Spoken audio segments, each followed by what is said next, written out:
Já vai começar, Tom. Pega meu celular aqui.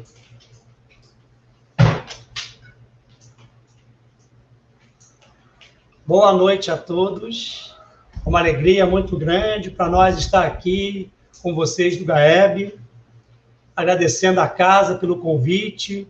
Eu sou o Luiz Cláudio, do Centro Espírita Franciscano Xavier de Itatiaia, e a gente vai estar falando para vocês hoje aí sobre o Triângulo Mineiro e as Caravanas do Amor.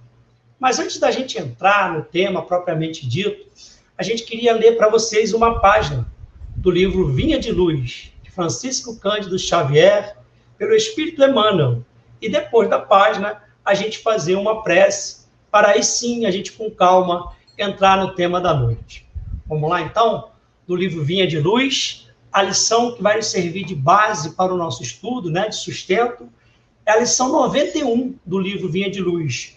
O meu livro Vinha de Luz aqui é a página 205, que o Emmanuel deu o título de Migalha e Multidão. Isso está lá no Evangelho de Mateus, no capítulo 14, versículo 19, em que o nosso amado mestre fala assim: E tendo mandado que a multidão se assentasse sobre a relva, tomou 5 pães e os 2 peixes, e erguendo os olhos aos céus, os abençoou, e partindo os pães, deu aos discípulos, e os discípulos à multidão. Sobre esse trechinho aqui, que o Emmanuel, né, colocou o título de Migalha e Multidão, vamos ver o que ele fala para nós. Ante o quadro da legião de famintos, qualquer homem experimentaria invencível desânimo, considerando a migalha de 5 pães e 2 peixes. Mas Jesus emprega o imenso poder da bondade e consegue alimentar a todos sobejamente. Observemos, contudo, que para isso toma os discípulos por intermediários. O ensinamento do Mestre, nesse passo do Evangelho, é altamente simbólico. Quem identifica o aluvião de males criados por nós mesmos, pelos desvios da vontade, na sucessão de nossas existências sobre a terra, custa crer na migalha de bem que possuímos em nós próprios. Aqui corrói a enfermidade. Além, surge o fracasso. Acolá, manifestam as expressões múltiplas do crime. Como atender às necessidades complexas? Muitos aprendizes recuam ante a extensão da tarefa.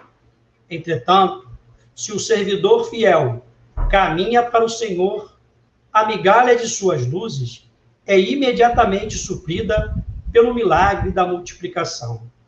De vez que Jesus, considerando a oferta espontânea, abençoar-lhe-á o patrimônio pequenino, permitindo-lhe nutrir verdadeiras multidões de necessitados. A massa de nossas imperfeições ainda é inaquilatável. Em toda parte há moléstias, deficiências, ruínas.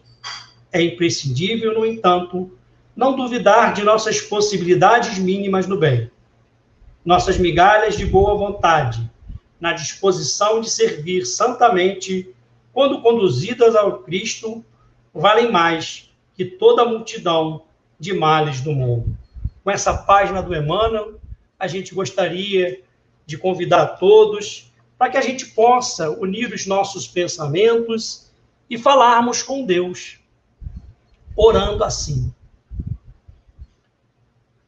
Deus, Pai de amor, de infinita bondade e misericórdia, Mestre Jesus, queridos amigos e companheiros espirituais do GAEB, agradecendo esta oportunidade de trabalho, que possamos, com as nossas migalhas, oferecer a nossa boa vontade e o desejo de levar a mensagem consoladora e esclarecedora de nossa amada doutrina espírita.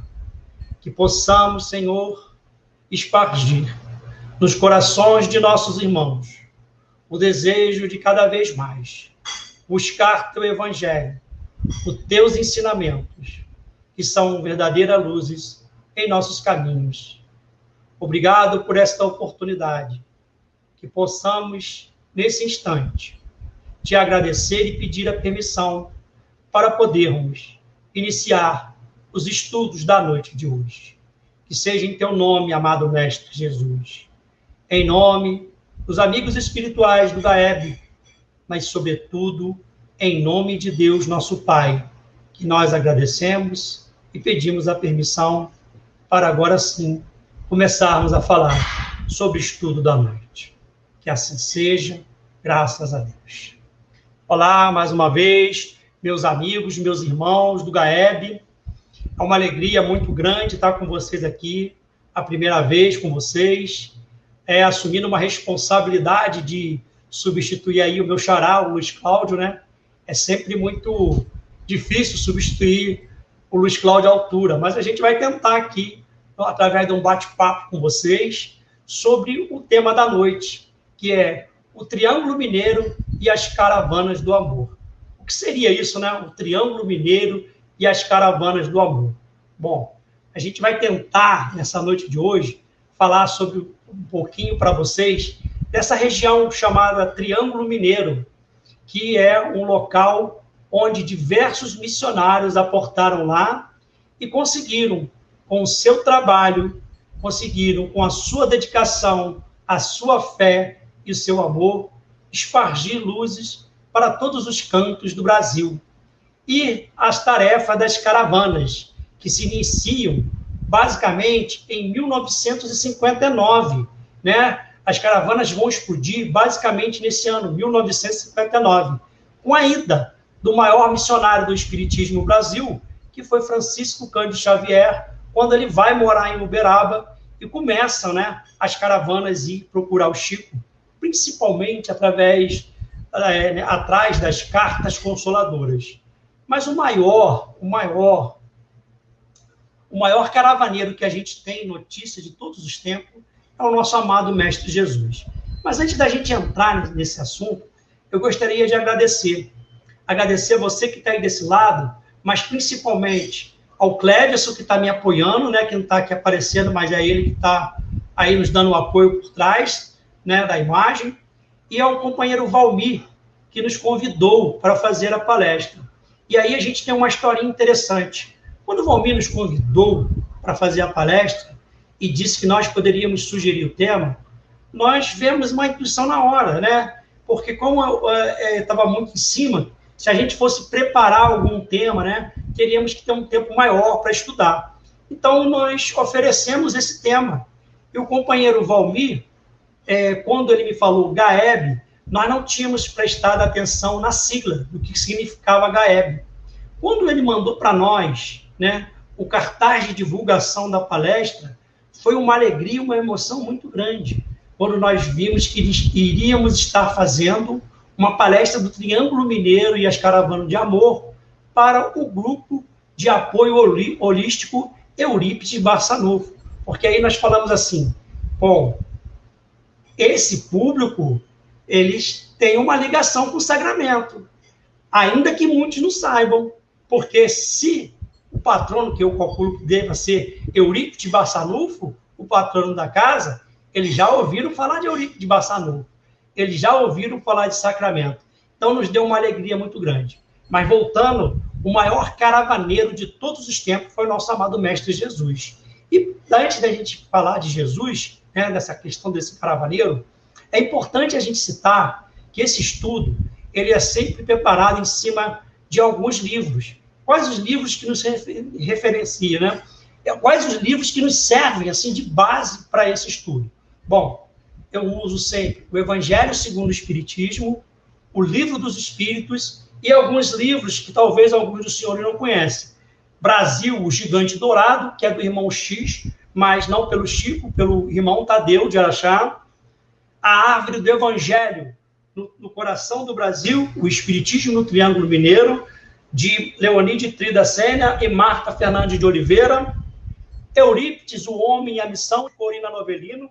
Creio que alguns dos senhores devem conhecer esse livro maravilhoso sobre a vida e a obra do apóstolo sacramentano. E o Apóstolo do Abraço, As Lições de uma Vida, de Márcio Larrañaga. É um companheiro trabalhador da doutrina espírita que fez uma biografia do nosso querido irmão Tadeu. Esses livros serviram de apoio para a construção da nossa palestra. E a gente sempre pede a vocês que toda vez que a gente estiver falando e estivermos emitindo uma opinião pessoal, que vocês sempre fiquem com os ensinamentos da doutrina espírita e com os ensinamentos de Jesus, e deixem de lado a nossa opinião pessoal se ela estiver fora dos ensinamentos da doutrina espírita. O Espiritismo sempre fala que a maior caridade que a gente deve fazer por ele é a sua divulgação. E Jesus foi o maior divulgador, né, o maior divulgador da Boa Nova, porque foi ele que foi trazer a Boa Nova para nós. Na própria mensagem que nós lemos do Emmanuel, o que acontece? Nós vemos ali que Jesus multiplicou pães e peixes para uma multidão. E a gente sabe que Jesus teve 12 apóstolos. Mas quantos discípulos Jesus teve? Quantos discípulos Jesus, levou sua mensagem, multiplicou essa mensagem e mandou que eles fossem e saíssem e pregassem o seu evangelho? A gente lembra que no Sermão das Montanhas, nas Bem-aventuranças, e também em todas as passagens que a multidão é até Jesus, claro que muitos iam até Jesus em busca da cura, dos milagres, mas muitos iam o quê? Com sede e fome do alimento espiritual, do pão, da boa nova. E Jesus foi colocando aquela sementinha no coração de cada um daqueles que prestaram atenção e que ouviram a sua mensagem. E assim tem sido com a gente, Em dado momento, como na parábola do talento, a mensagem cai em nossos corações e a gente vai enterrar essa mensagem. Em outras vezes, a gente vai duplicar essa mensagem. Em outras, vamos triplicar, vamos centuplicar. E à medida que a gente vai amadurecendo, entendendo o Evangelho de Jesus, a gente vai multiplicando essa mensagem. Então, Jesus foi o maior caravaneiro que teve, porque as caravanas, multidões, caravanas de amor, iam até ele e ele multiplicava essas mensagens. No livro Evangelho segundo o Espiritismo, no capítulo 20, Trabalhadores da Última Hora, tem lá a missão dos espíritas, que os senhores depois, bons estudiosos, vão ler. Em diversos momentos, essa mensagem de Erasto, ele fala assim: ide e pregai.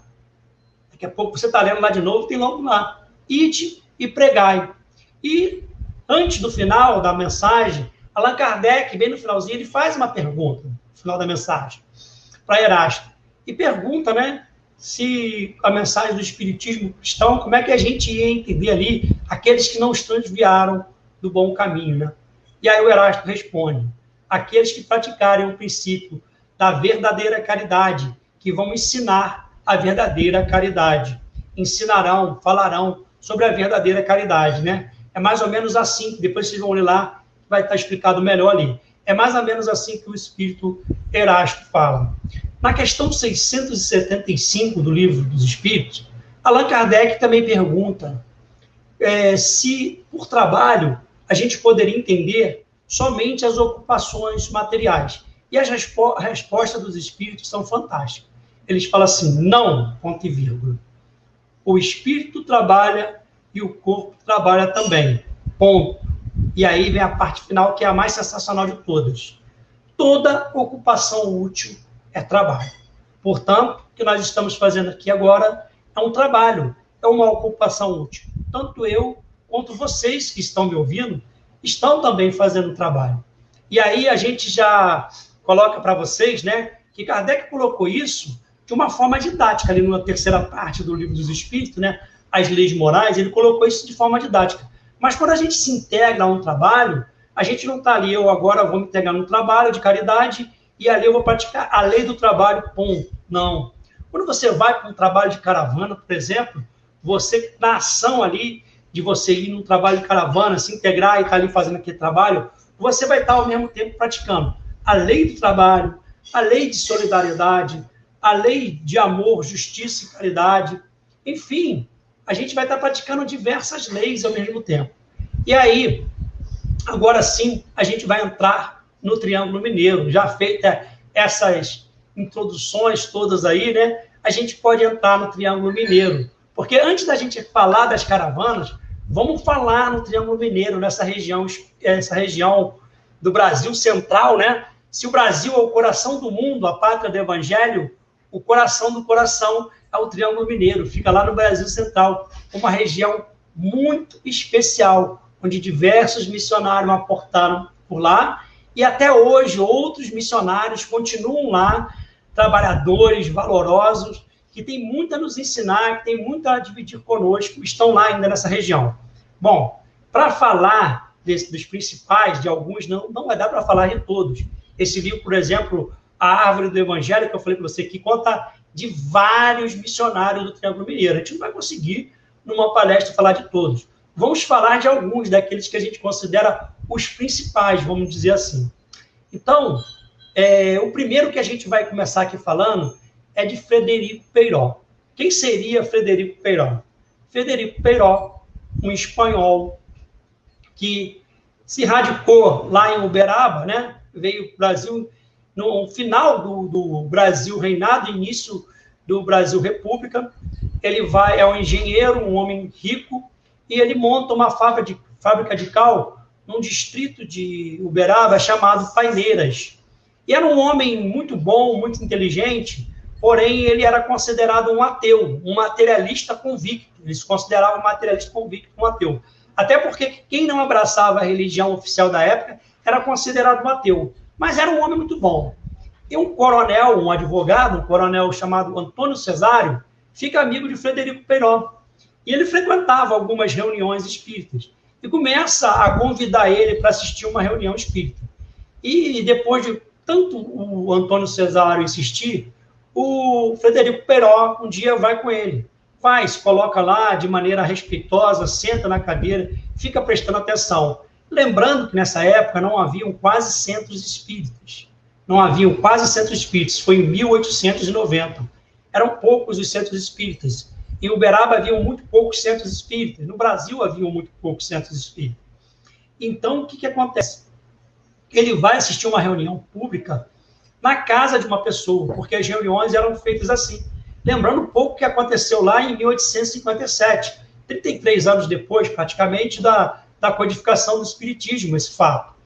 E aí, o que acontece? Ele assistir nessa reunião, num dado momento, uma médium se levanta e começa a falar em castelhano. Ele era o único ali que falava castelhano, lembrando que ele era um espanhol.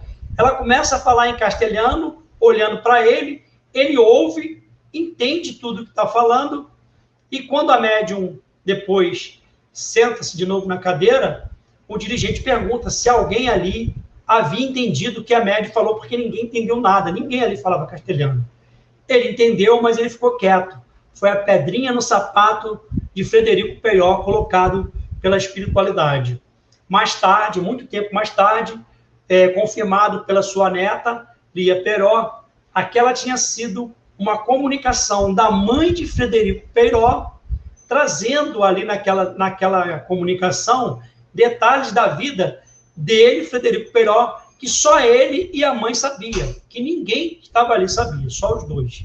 Então, Frederico Peiró, depois dessa prova que ele teve ali, naquele momento, ele passa a estudar profundamente a doutrina espírita, principalmente 3 livros. Ele estudou toda a codificação kardeciana, mas ele se debruçou principalmente no Evangelho segundo o Espiritismo, no Livro dos Espíritos e no Livro dos Médios. E ele passa a ser uma referência naquela região para os companheiros espíritas. Ele passa a ser um incentivador dos companheiros espíritas que estudassem as obras básicas. E não demora muito, um jovem vai trabalhar com ele, um jovem chamado Senhor Mariano, que era tio de Eurípides Barçanufo.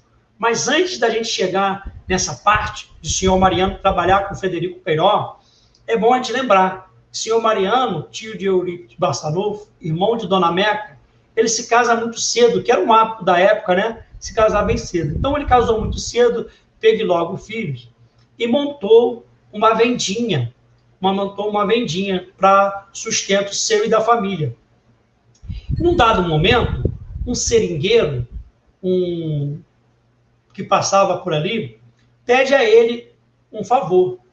esse seringueiro tinha um facão. Era um facão que dá autoestima desse seringueiro. O seringueiro pede ao senhor Mariano que guarde esse facão. E fala para ele o seguinte, que ele não tinha nenhum apego material na vida, mas apenas aquele facão era a única coisa material que ele era apegado, porque era um facão de autoestima. E pede a ele que guardasse com muito cuidado, que ele iria viajar, que na volta ia passar ali novamente e pegava o facão. O senhor Mariano faz isso. Pega o facão, guarda no local lá da vendinha dele, né? Coloca o facão, passados meses depois, um dia esse seringueiro volta. Quando esse seringueiro volta, ele vai até o senhor Mariano para reaver o facão. Quando o senhor Mariano vai lá no local onde estava o facão havia sumido. O facão havia sumido. E aí, o seringueiro ficou bravo, né? Ficou nervoso. E aí, o senhor Mariano, sem saber o que fazer, começou a vasculhar a vendinha toda. E o seringueiro falou assim, olha, eu só saio daqui hoje com o meu facão. Eu não saio daqui sem meu facão.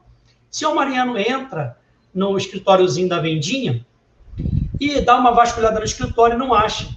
E aí tem uma mesinha, uma escrivaninha, que ele fazia suas anotações, tinha lá uma caneta tinteiro, os papéis, ele senta e faz uma prece rápida e fala, Senhor, por favor, me ajude a encontrar a solução, a encontrar esse facão, porque será que eu vou ter que morrer ou matar por causa de um facão? E dentro de segundos, a sua mão fica dormente, mecanicamente ele pega na caneta tinteira ali e começa a escrever em velocidade, a jato, em questão de segundos. Ele sai uma mensagem, ele pega o papel e está lá escrito, o facão está no jacá, no quarto de despejo. Jacá é um baúzinho, né, que eles tinham. E aí ele corre no quarto de despejo, local onde eles guardavam algumas ferramentas, algumas coisinhas, e vai lá, está lá o jacá, o facão está lá dentro. Ele pega e entrega. E só muito tempo depois, ele vem a saber que a sua sogra havia pego o facão e guardado lá, e esqueceu de avisar ele. Então, assim, ele era um homem também considerado, né, ateu, porque ele não era católico, e quem não era católico era considerado ateu, porém, diferente do Frederico Peiró, porque ele tinha algumas faculdades mediúnicas ostensivas. Ele, de vez em quando, via os espíritos, conversava com os espíritos. E aí, a vendinha não dá certo, logo ele tem que fechar a vendinha, e ele vai trabalhar na fábrica de cal, em Paineiras, com o Frederico Peiró. E não demora muito, eles fazem uma amizade muito sólida, uma amizade que eles iam guardar para o resto da vida deles.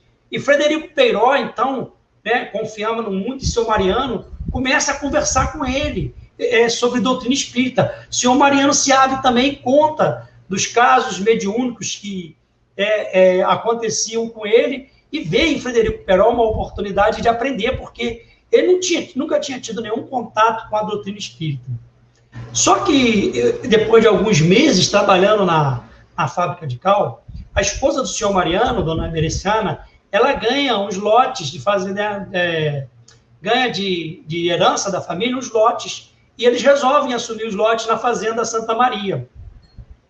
Eles resolvem viver da terra. Então, o senhor Mariano sai da fábrica de cal e vai assumir o pedaço de terra deles. Vão resolver viver da terra. Quando eles chegam lá, a fazenda Santa Maria era uma antiga Seis Marias, transformada em fazenda, e que depois foi loteado vários lotes para várias pessoas da família como herança. E um desses lotes era do senhor Mariano e da esposa dele. Quando eles chegam lá, as pessoas muito simples, muito boas, muito honestas, pessoas do campus, alguns escravos, né, ex-escravos, né, libertos, que ficaram por ali, trabalharam com os proprietários e foram ficando por ali. E aconteciam vários fenômenos na fazenda. Fenômenos esses de efeitos físicos, né, que a gente poderia dizer, chamar na época, era uma fazenda mal assombrada, ou seja, os fantasmas ou os demônios, como muitos gostavam de dizer, assombravam a fazenda. As porteiras se abriam e se fechavam, as portas se abriam e se fechavam, as janelas batiam, pedras nos telhados, isso durante a luz do dia, não só à noite, durante a luz do dia. Então, quando o senhor Mariano chega lá para assumir o lote dele, se dá com essa situação. E aí, conversando com os habitantes da fazenda, eles falam que o padre já tinha ido lá, já tinha benzido, já tinha orado missa e que nada melhorava. E aí o senhor Mariano lembra de quem? De Frederico Peiró. E ele vai até Paineira novamente, conversa com Frederico Peiró, que no mesmo dia parte com ele para a Fazenda Santa Maria. E após observar os fenômenos que lá ocorrem, ele dá o veredito. Ele fala: senhor Mariano, precisamos fazer uma reunião com os habitantes da fazenda. E fazem a reunião. E ele explica que ali havia uma grande concentração de médiuns de efeitos físicos e que espíritos, brincalhões, zombeteiros, estavam utilizando do fluido deles para fazer aquilo tudo. Precisava-se fazer um trabalho para conversar com esses espíritos, ajudar esses espíritos, e que quando uma quantidade de médiuns estavam tão próximas assim, muito provavelmente era um compromisso de trabalho assumido no plano espiritual. E não demora muito, se o Frederico Peiró também dá para eles uma outra orientação, que eles não demorassem a fazer as reuniões num local específico, porque eles começaram as reuniões dentro das suas casas, não tinham um centro espírita. E não demoram muito, e eles, aceitando a sugestão de Frederico Peiró, em 28 de agosto de 1900, fundam o primeiro centro espírita rural do Brasil, o Centro Espírita Fé e Amor, que está lá até hoje, naquela região de Santa Maria, dando frutos aí. Os caravaneiros que vão lá adoram o Centro Espírita Fé e Amor. E o Fé e Amor esparge luz para tudo quanto é lugar, que tem vários centros espíritas hoje em dia, chamado Fé e Amor, que receberam orientações em caravanas lá e que depois voltam para suas cidades e fundam extensões do Fé e Amor. Exemplo, meu nome da cidade, esqueci agora, de São Paulo, cidade praiana de São Paulo, Guarujá. Na cidade de Guarujá tem o Fé e Amor, que foi de uma orientação lá recebida em Sacramento, lá em Santa Maria, e depois eles fundaram o Centro Espírita Fé e Amor lá em Guarujá. É uma extensão do Fé e Amor lá de Santa Maria. Bom, então eles fundam o centro e começam a trabalhar. E começam a faculdade de explodir de mediúnica de todos os médios lá, principalmente de senhor Mariano, que passa a ser um grande formador de médios, um grande orientador de toda aquela região. Ele começa também a desenvolver a faculdade curativa. Então, foi um grande médium curador. Recebia receituários mediúnicos na fitoterapia e também na homeopatia, através de Hahnemann e Dr. Bezerra de Menezes e de outros médicos. E o Centro Espírita Fé e Amor foi orientado durante muitos anos por Santo Agostinho. Lá também recebeu muitas mensagens de São Vicente de Paulo. Na conversão de Eurípides vai ser muito importante o São Vicente de Paulo. Então, o trabalho não para de crescer lá. E o que acontece? Em seguida, as pessoas começam a levar os doentes obsidiados para tratar. Como não havia, a nossa psiquiatria não era muito desenvolvida, não havia muito tratamento na área psiquiátrica, diversas pessoas com problemas psiquiátricos eram levadas através do senhor Mariano, lá para a fazenda, eram tratados e ficavam curados. Então, ele passa a ser uma referência naquela região. E em 1904, o apóstolo da caridade, o apóstolo do amor, Eurípides Barçanufo, antes de ser espírita, já um homem muito conhecido na região de Sacramento, professor, poeta, escritor, jornalista, vereador, o homem mais culto daquela região, um dos mais cultos do Brasil de sua época, um grande trabalhador na Igreja Católica, na instituição São Vicente de Paulo, um homem muito querido na região toda de Sacramento, diretor do colégio muito famoso, o Liceu Sacramentano. Bom, quem estudou a vida e a obra de Eurípides Barçanufo sabe o que eu estou falando, sabe que, para falar muito de Eurípides, a gente vai fazer uma palestra só de Eurípides. E a intenção aqui não é essa, é a gente tentar sintetizar o máximo possível. Então, mas a gente vai falar aqui no aspecto da conversão. O Eurípides, ele abriu mão do sonho de ser médico em virtude da doença de sua mãe. Quem conhece a vida de Eurípides sabe que ele vinha para o Rio para fazer a faculdade de medicina, sua mãe, em virtude dele vir, começa a passar mal e ele abre mão disso e acaba fundando o Liceu Sacramentano. Então, ele tinha algumas questões que atormentavam ele, Eurípides de Barçanufo. 3 questões fundamentais atormentavam ele. A primeira é que ele tinha o sonho de curar sua mãe. E ele abriu mão de ser médico, mas ele tinha o sonho de curar sua mãe. A segunda, ele porque queria ouvir uma explicação lógica das bem-aventuranças.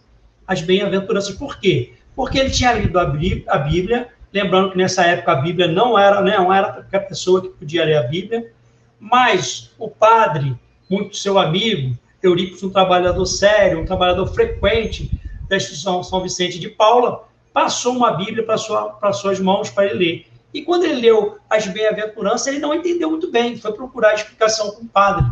E a resposta que ele obteve foi a seguinte: isso são mistérios de Deus que não nos cabem aprofundar.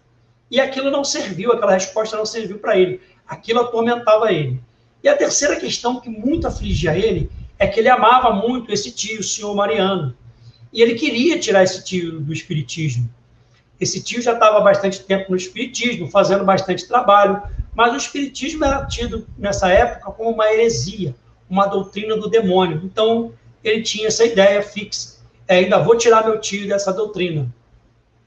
E numa noite que o senhor Mariano, toda vez que ia para Sacramento, que anoitecia, ele pernoitava na casa do Eurípides, porque a Fazenda Santa Maria para Sacramento é uma distância de mais ou menos 40 quilômetros. Hoje, de carro, tranquilo, 40 quilômetros. Mas na época deles, era a pé ou a cavalo, né? Então, e não tinha energia elétrica nessa época. Então, dependendo do horário, ele pernoitava lá na casa do Eurípides. Nessa noite, o Eurípides estava muito propenso a ter uma conversa séria com o tio. E quando eles vão dormir cedo, que no dia seguinte, bem cedo, o senhor Mariano ia levantar para ir para a fazenda também, quando eles vão deitar, o Eurípides começa a querer ali a fazer um interrogatório, né? Querer questionar o tio. E o tio mete a mão numa bolsa, o senhor Mariano, e só fala uma coisa para Eurípides. Eurípides, você é muito inteligente. Eu não tenho como contra-argumentar contigo. Portanto, toma aqui esse livro. E dá para ele o livro Depois da Morte, de Leon Denis. Foi a primeira pedra no sapato do Eurípides. E ele se deita para dormir ali, o senhor Mariano, e o Eurípides começa, né, senta ali na mesinha dele, na luz de querosene, e começa a ler. Fica ali lendo a noite toda.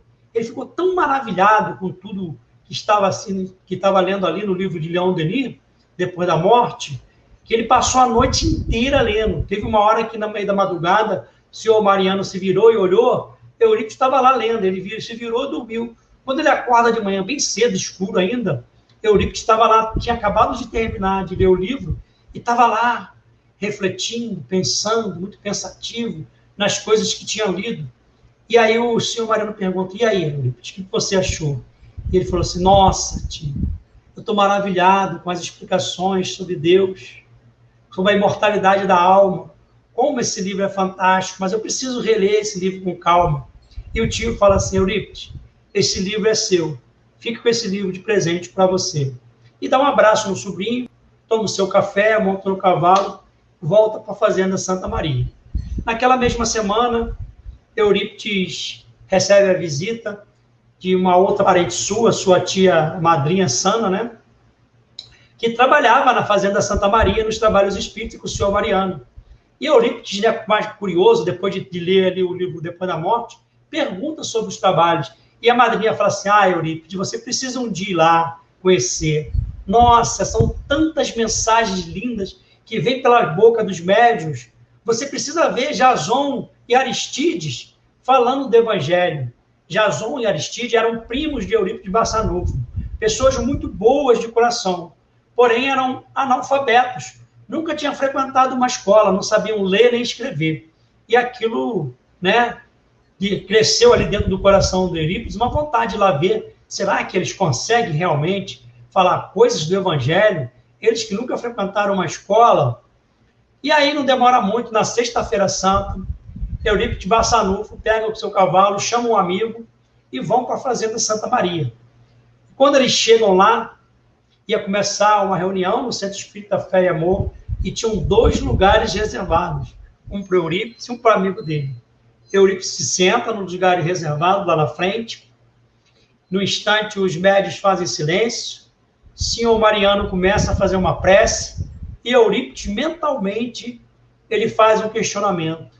Se existe mesmo a possibilidade dos espíritos se comunicarem, eu gostaria de ouvir uma explicação sobre o Sermão da Montanha, que viesse através do médium Aristides e que fosse me explicada por João, o evangelista.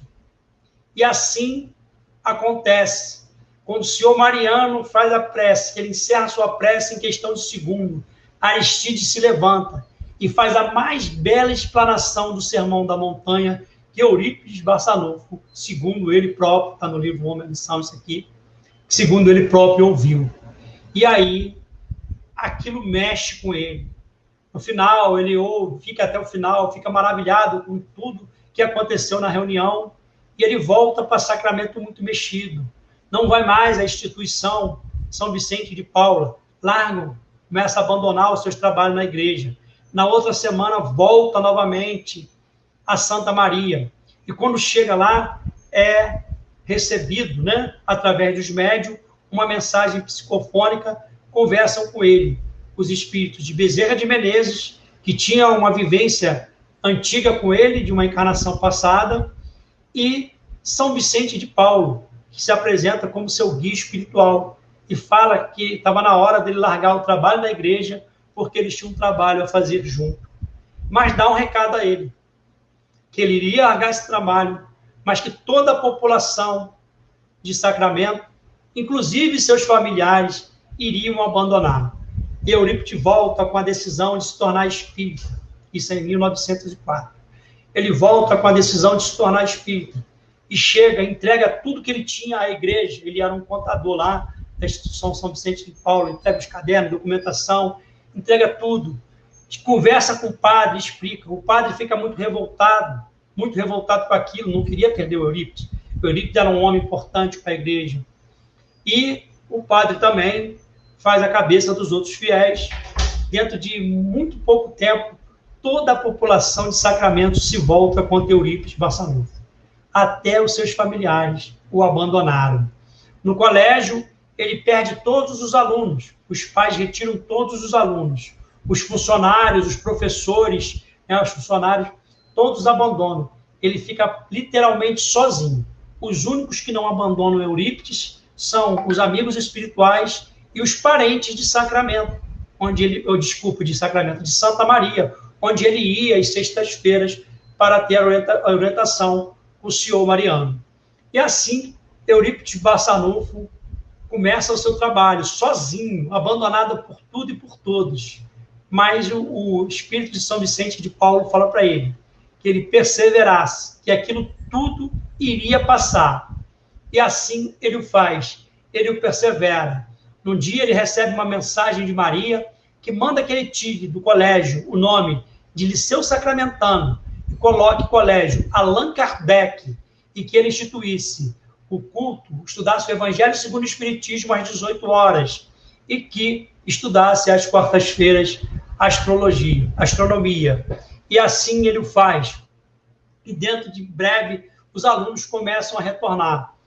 O seu pai, muito angustiado com aquilo, pede à sua mãe que conversasse com Eurípides Barçanufo, que fizesse ele desistir daquela ideia de abraçar o espiritismo. E Dona Meca vai até o Eurípides fala: mãe, senta aqui. E conversa com ela, demonstrando para ela que a imortalidade da alma, a beleza da imortalidade da alma, da comunicabilidade do espírito, a grandeza de Deus, se mostrando Deus, a inteligência suprema, a causa primária de todas as coisas. Começa a falar dos princípios básicos da doutrina espírita, daquela maneira que só Eurípides Barçanufo sabia falar. A sua mãe sai dali maravilhada, vai para casa. Quando ela chega, o pai pergunta: Meca, conseguiu convencer o Eurípides? E ela fala: não, mas ele me convenceu. E a partir de hoje, eu sou espírita. Foi a primeira convertida da família dele. Logo em seguida, o pai e todos os irmãos começam a trabalhar com Eurípides Barçanufo, que em 1905 funda o Centro Espírita Esperança e Caridade, que está lá do lado do Colégio Allan Kardec. Quem vai lá recebido pela sua sobrinha neta, a Alzira Peça França Samui, que está lá na frente dos trabalhos até hoje, no Centro Espírita Esperança e Caridade do Colégio Allan Kardec. Bom, Eurípides desencarna em 1918, trabalhando muito. Foi um grande médium curador, um grande médium receitista. Desencarna na gripe espanhola, uma época de pandemia também, onde ele curou diversas pessoas da gripe espanhola, mas ele só ficou 14 anos praticamente no espiritismo, né? 14 anos de um trabalho profícuo, de muito aprofundamento na caridade, no amor, na divulgação. Eurípides Barçanufo deixou um trabalho lá. Então, são obras que nós temos que visitar em Sacramento. O Colégio Allan Kardec, a Chácara Triângulo, fundada por Eurípides Barçanufo, onde ele institui o culto das 9 horas, que até hoje, desde o dia que ele começou, até hoje, é feito todos os dias, 9 horas, que durante muito tempo foi coordenada pelas suas sobrinhas netas, Egorina Cunha, Nizinha, Iola, e hoje são outros companheiros valorosos que estão lá à frente.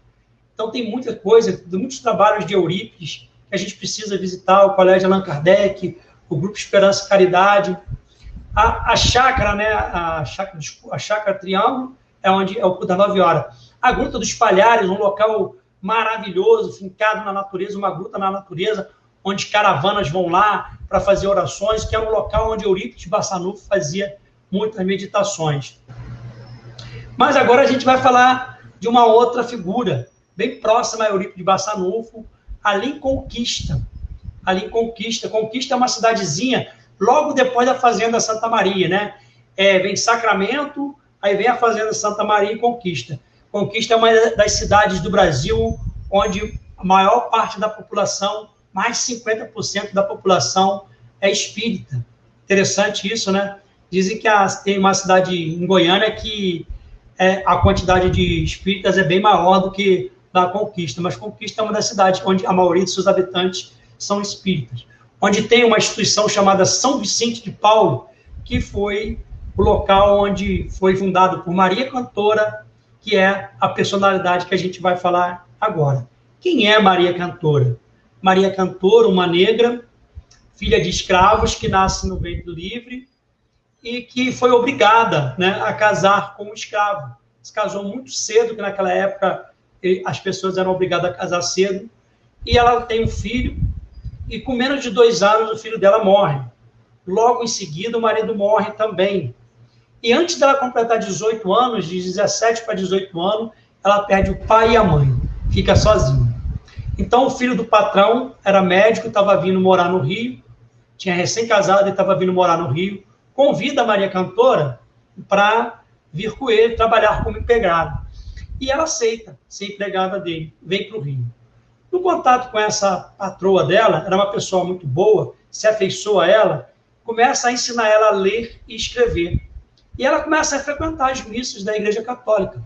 E começa a cantar nos corais da missa. Daí vem o apelido de Maria Cantora, porque ela cantava nos corais das missas da Igreja Católica. Um dia, esse médico chama ela para ir visitar um médico amigo, que estava muito doente. E ela vai com a patroa e com o patrão visitar esse médico.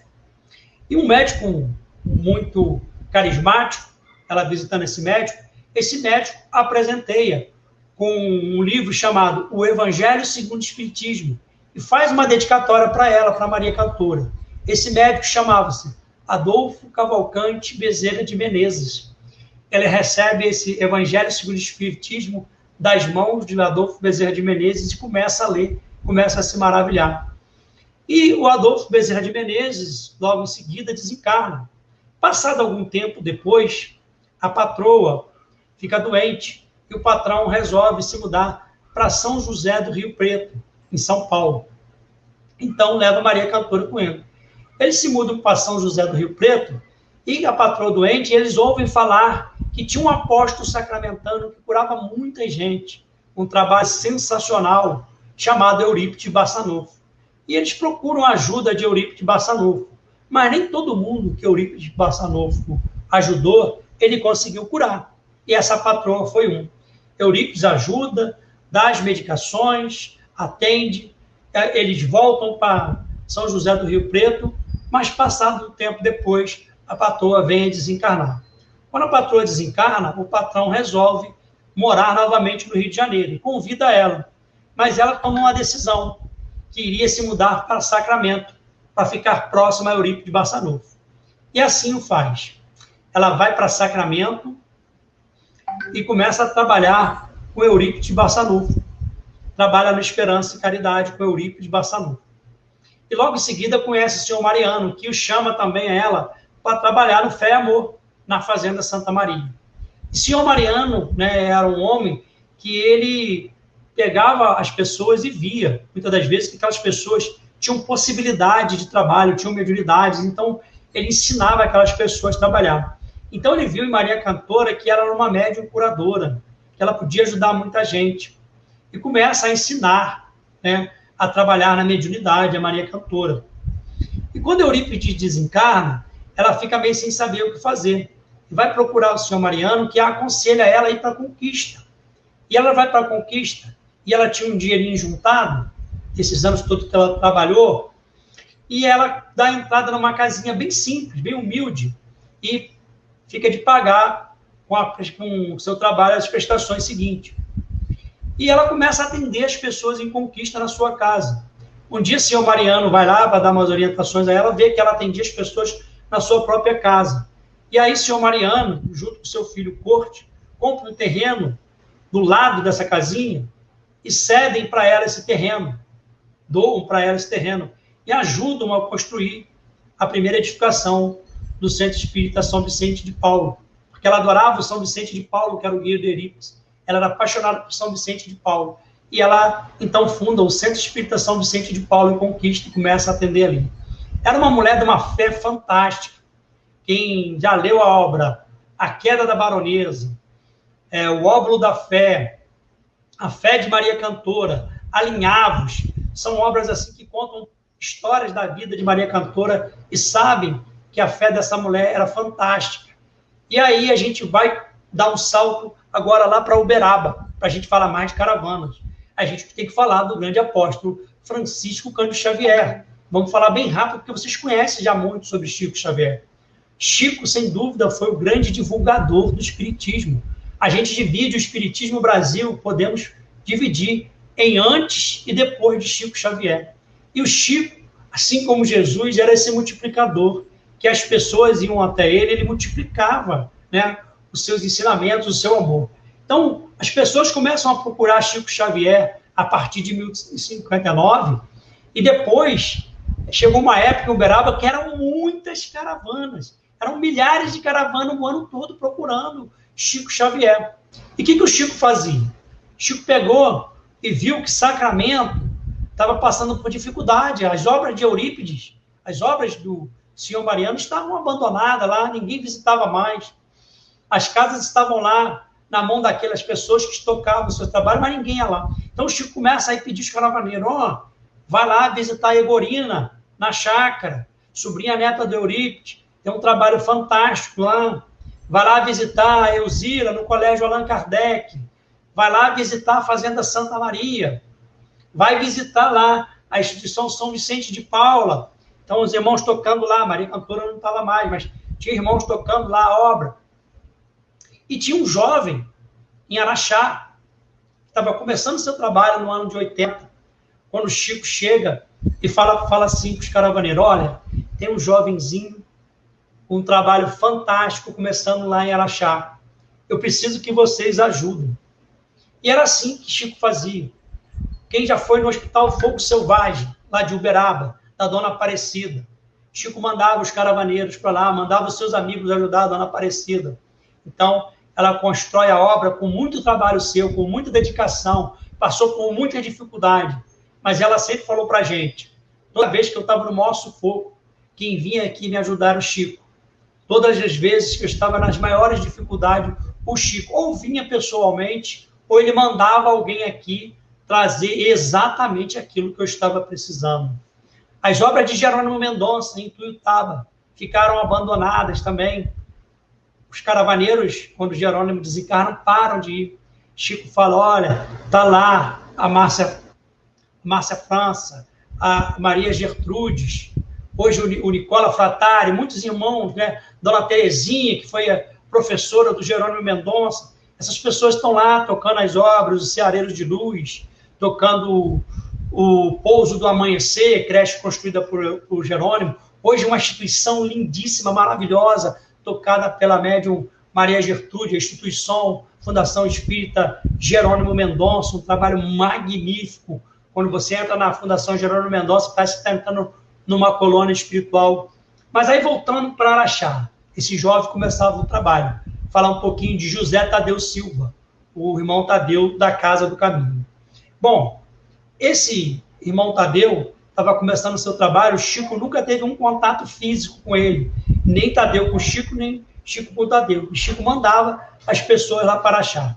Tadeu, desde muito cedo, desde muito jovem, começa a ver e conversar com os espíritos. Aos 8 anos, já fazia trabalho de caridade junto com a sua mãe. Sua mãe ia fazer curativo nas pessoas, os moradores de rua, moradores de comunidades carentes, e Tadeu estava ali auxiliando. Com 12 para 13 anos, já era um exímio aplicador de injeções, tanto intravenosas como intramuscular. Trabalha desde cedo e, aos 18 anos, quando ele está servindo o serviço militar obrigatório, ele tem um problema na vista esquerda que faz com que ele tenha que sair do exército. E aí ele arruma um emprego numa fábrica de laticínio. E devido ao seu esforço, dedicação, é oferecido logo o cargo de gerente. Mas nesse tempo que ele está trabalhando na fábrica de laticínio, a sua mãe adquire um câncer de mama. E o seu pai tem 2 AVCs. Ele começa a tratar do pai e da mãe. Primeiro a desencarnar, vem a mãe, desencarna, e ele fica tratando ainda por 2 anos do seu pai, que depois vem a desencarnar também.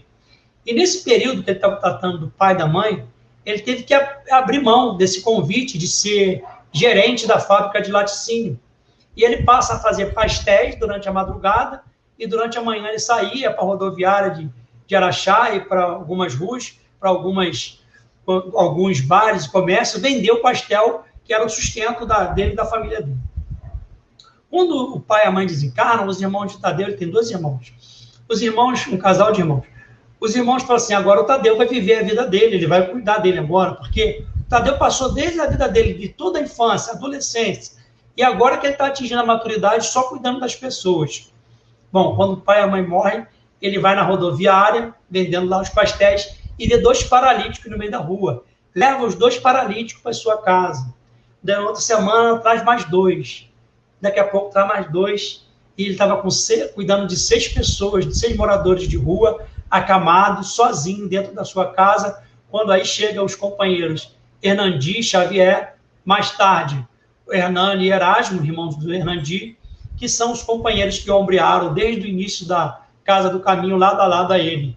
Uma obra que hoje é uma obra gigantesca, um hospital maravilhoso, que serve de exemplo para muitos empresários. Vão lá ver o modelo de administração do Tadeu. Tadeu só tem a 4ª série primária, mas é um trabalho sensacional de um médium fantástico chamado Irmão Tadeu, que, através do Irmão X, da sua psicografia, né, o Irmão X conta para a gente um pouquinho do que é o trabalho de caravana, que eu peço a licença aos senhores para ler aqui para vocês. O Irmão X fala o seguinte sobre o trabalho de caravanas. O motivo dos caravaneiros no Triângulo Mineiro. Aí o Irmão X fala assim: a constante visitação de caravaneiros de todo o país no tripé do Triângulo Mineiro, através das cidades de Uberaba, Araxá e Sacramento, teve seu início fundamentado no ideal espírita, designado no plano maior por Cristo, por Ismael e sua equipe de missionários da luz. Milhares de pessoas procuram estas 3 cidades anualmente, com alguns objetivos a se destacarem. Primeiro, os coordenadores de caravanas, os líderes, já são preparados pela espiritualidade para essa tarefa muito importante, por se tratar de um trabalho que exige muita abdicação, boa vontade, perseverança e amor. Algumas vezes, depois de caravanas praticamente fechadas, algumas pessoas desistem da visitação, causando certos transtornos aos dirigentes.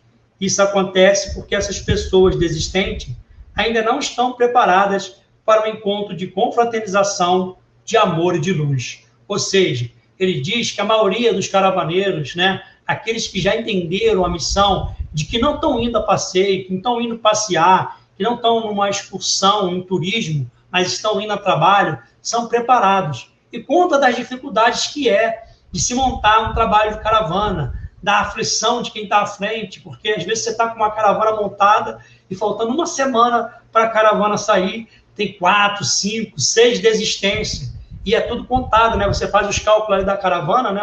Você dá o preço para as pessoas, e aquilo é tudo contado, né? Você paga o ônibus, você paga o hotel, então você tem uns gastos ali. Quando as pessoas vão desistindo, você começa a ficar preocupado se aquilo que você arrecadou vai dar para manter a caravana. Se você não puder mantiver aquilo ali, você vai ter um prejuízo, porque você já fechou o contrato com a empresa de ônibus, você já fechou o contrato com os hotéis, então é a preocupação dos caravaneiros.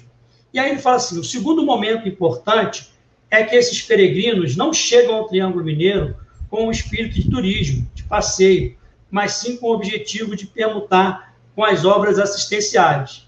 Eles vêm doar e receber carinho de corpo e alma.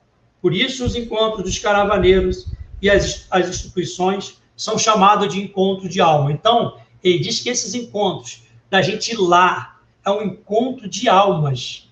A gente vai doar e receber quando a gente está indo nas instituições. E, gente, a gente recebe muito e a gente procura levar também. Porque as caravanas que vão ao trabalho procuram levar doações, procuram adquirir livros, obras artesanais, procuram doar, né? Em cada casa a gente doa um pouquinho, em espécie, cada um dá 10, 20 reais, a gente junta e já deixa um dinheiro naquela casa, ajuda aquelas obras assistenciais. Essas casas necessitam muito.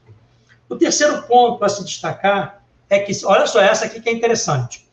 O terceiro ponto a se destacar é que cerca de 30% dos caravaneiros que não eram espíritas, após conhecer os trabalhos das instituições no Triângulo Mineiro, tornam-se espíritas. Por isso que eu disse que Chico Xavier ele foi o grande divulgador do espiritismo. Porque as pessoas iam até o Chico Xavier e depois das suas mensagens, depois das suas orientações, voltavam e fundavam casas espíritas, fundavam trabalhos assistenciais. E é assim até hoje nessas caravanas. Quantas casas espíritas são fundadas após irem a esses locais e recebem orientação do plano espiritual lá para se fundarem em caravana.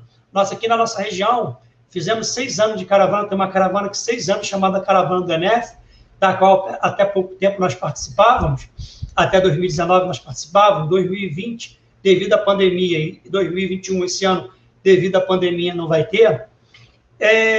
Com 4 anos de caravanas, foi fundada uma casa espírita, a Casa de Oração Eurico de Bassanufo, aqui em Floriano, com uma orientação lá na Chácara Triângulo, lá em Sacramento.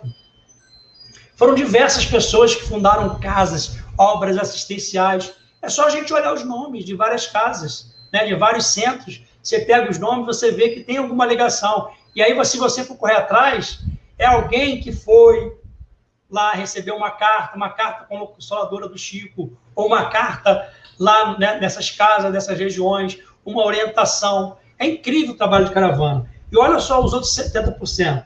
30% não eram espíritas e acabam se tornando espíritas. Outra parte dos que são espíritas, eles falam o seguinte, né? Chegam, muitas das vezes, os que são espíritas, vão desanimados e inseguros. E ao chegar nesse centro, se abastecem de tantas boas energias e se revigoram, que quando voltam revigorados e dão continuidade às suas tarefas. Isso acontece direto, as pessoas vão na caravana e às vezes estão desanimadas nas suas casas espíritas. Quando voltam, não sabem dizer porquê, mas estão com uma vontade de trabalhar, estão com uma vontade de servir, de tudo que a gente vivencia lá nesses dias que a gente vai, 3, 4 dias que você fica lá em caravana, passando por aquelas instituições, trabalhando. Quando a gente volta, a gente está tão vontade de trabalhar que a gente não entende, a gente quer servir, a gente quer voltar. E trabalha mesmo, gente, é incrível. Só quem foi em caravana, que foi em caravana de trabalho, como a gente vai, sabe o que eu estou falando, é incrível. E aí ele fala assim, por fim, um quarto momento a ser lembrado. Por se tratar de um trabalho de Jesus, Toda a tarefa deste espírito é testificada sobre a rocha. Passam-se os anos e as gerações, mas este momento espiritual e esta permuta de almas continuarão através dos centenários.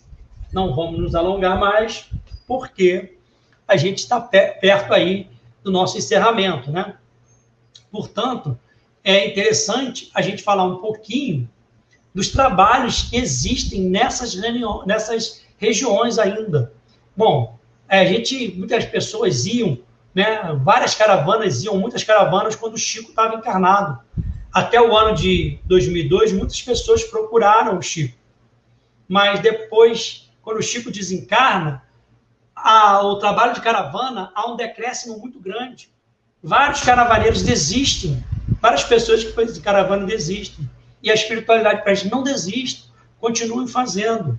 O Chico já desencarnou, continua trabalhando muito no plano espiritual, né? Como Jesus, eu trabalho, meu pai trabalha, até hoje. Chico trabalha até hoje. E os trabalhos do Chico estão lá, vários trabalhos. E vários trabalhos de companheiros do Chico. Por exemplo, quando a gente vai em Uberaba, a gente visita o Sanatório Espírita de Uberaba, onde a valorosa Maria Modesto Cravo, né, fundou em 1933 o Sanatório Espírita de Uberaba, onde o médium, doutor Inácio Ferreira, durante 50 anos, né, um médico que se considerava ateu, materialista, depois começa a trabalhar e começa a ver as curas espirituais que eram feitas, né, com o trabalho mediúnico de Maria Modesto Cravo, se torna um espírita. Trabalha lá e se torna um espírita. Ele que falava que gato preto não dá sorte. Gato preto não dá azar. Gato preto não dá azar. O que dá azar é não trabalhar no bem. O doutor Inácio falava muito isso. Gato preto não dá azar. O que dá azar não é trabalhar no bem. Eles estão sempre nos dando frases, convidando a trabalhar. O Hospital do Fogo Selvagem, a história da Dona Aparecida, a gente não conheceu a Dona Aparecida ainda encarnada, mas hoje quem tem lá? Suas netas tocando aquela obra maravilhosa, o Hospital do Fogo Selvagem, lá da Caridade. O Centro Espírita Irmã Valquíria, um trabalho de cartas consoladoras com um médium muito sério, o Alaô. A Casa Espírita da Sopa Adolfo Fritz, que é dirigida pelo nosso irmão Juninho, um trabalho, um médium de cura, um trabalho fantástico. Tem N instituições em Uberabas para ser visitada. Centro Espírita Aurélio Agostinho, lá do nosso irmão também já desencarnado lá, né, que psicografava com o Chico. E tantas outras obras lá. Gente, isso em Uberaba. Ituiutaba, a gente falou aqui, Instituição Jerônimo Mendonça. A Instituição Jerônimo Mendonça. Em Conquista, quem trabalha lá em Conquista é o médium Emmanuel Alves da Silva, né, junto com os jovens no movimento espírita de Conquista, diversas casas. A nossa referência é o São Vicente de Paulo, mas tem o Centro Espírita Maria Cantora, outros centros espíritas em Conquistas maravilhosos. Quando a gente vai, a gente procura visitar o São Vicente de Paulo, porque nós somos recepcionados por Emmanuel. Costumamos dizer que o Emmanuel é o médium do sorriso, da alegria, nos recebe com tanta alegria, com tanto amor os caravaneiros.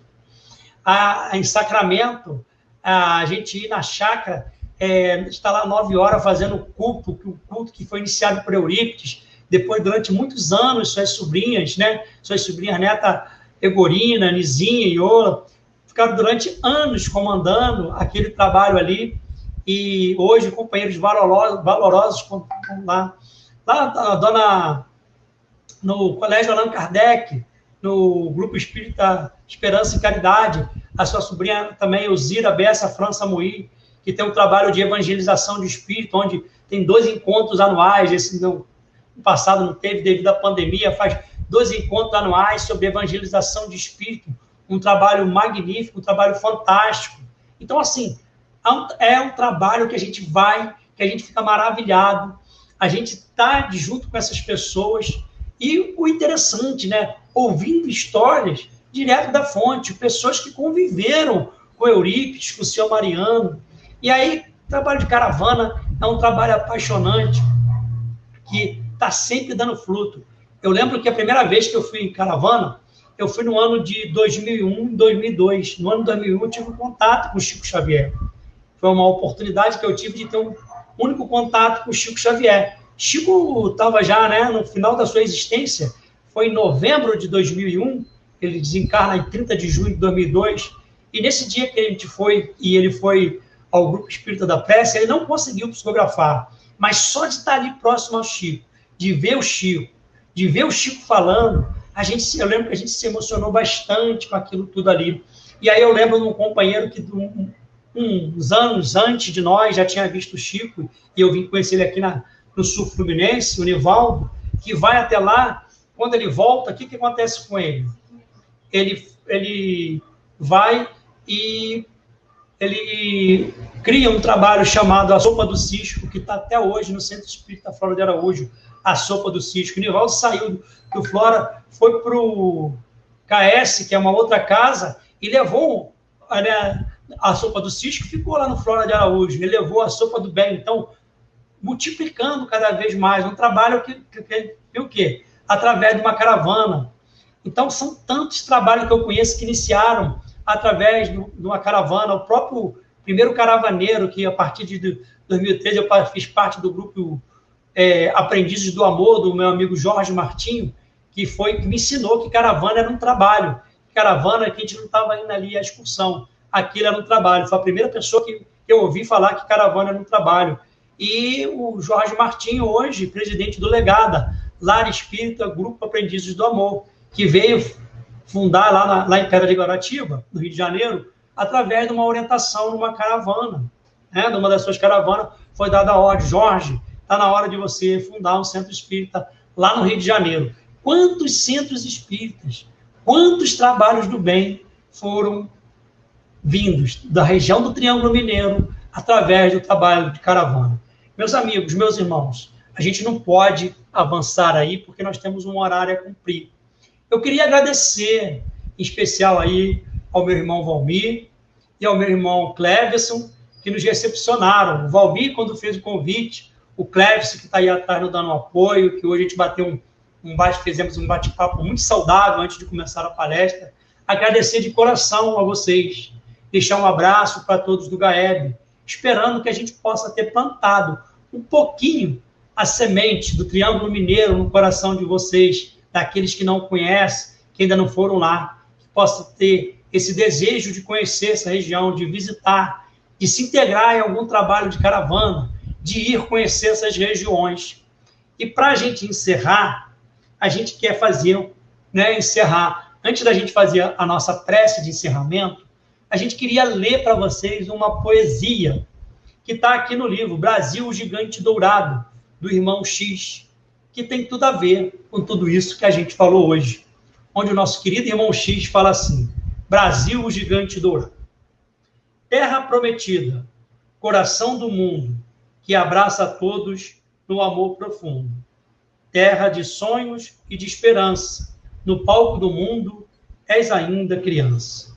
Brasil, o Gigante Dourado, pátria do Evangelho de luz, protegida por Ismael e abençoada por Cristo Jesus.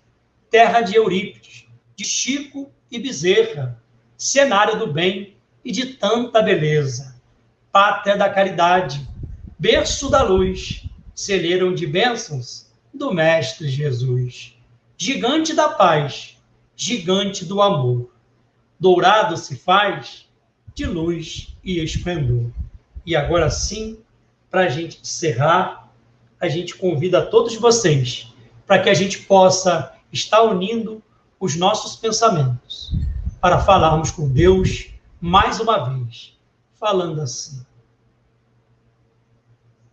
Senhor Jesus, queridos amigos e guias espirituais, agradecidos nós estamos por termos tido esta oportunidade de termos falado desses valorosos missionários do Triângulo Mineiro, plantando no coração desses irmãos a semente do amor do Cristo, buscando sempre de tudo o sentido maior de que é trabalharmos o nosso interior, que nós, mesmo pequeninos, possamos procurar, através do Evangelho de Jesus, servir ao nosso próximo, buscar o sentido maior de quando ele disse: eu sou o caminho, a verdade e a vida. Ninguém vai ao Pai se não for por mim. Agradecidos a Jesus, agradecidos aos amigos do GAEB, mas agradecidos principalmente a Deus, nosso Pai, que nós agradecemos e pedimos a permissão de nossa parte para encerrar o estudo da noite de hoje. Gratidão a todos, muita paz, que assim seja.